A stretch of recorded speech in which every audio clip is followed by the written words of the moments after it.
Ready? We're ready to go. Let's rock Sorry and roll. about that. Audio is rolling. Camera A is rolling. Camera B is rolling.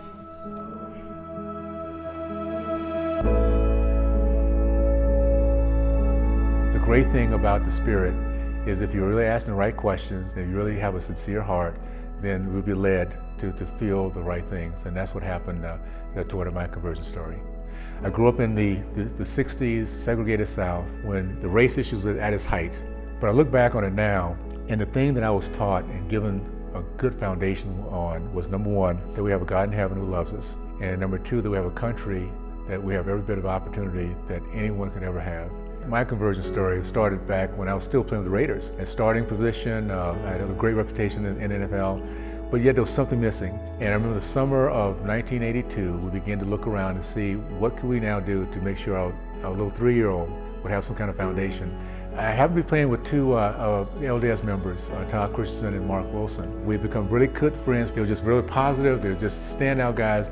And on the Raiders team, to say the least, being a standout in a positive way was very different. Todd asked me to come by and spend some time with him for Thanksgiving. I decided to go by, and I remember these young guys coming in, these two missionaries, and I said, oh, it's gonna be easy to remember your guys' first name. You're both elder. We ended up having a good conversation. By Christmas time, we'd already made a decision this was the right way to go. I was beginning to have concerns though. Just 4 years before, blacks were allowed to receive the priesthood. And I've always been very proud of my race. And I remember a very pinnacle point. We spent some time with my mission president, and even though he knew what I was dealing with, he didn't really bring that up. What he did though, he said something that's been impactful for our entire lives. He says, it's interesting the way the Lord works. He'll give you enough to take the first step. He'll actually take the second step on faith. And that one statement, I just felt it was the right thing to do. I now know what it was. I felt the Holy Spirit. So we made a decision and got baptized December 31st, 1982.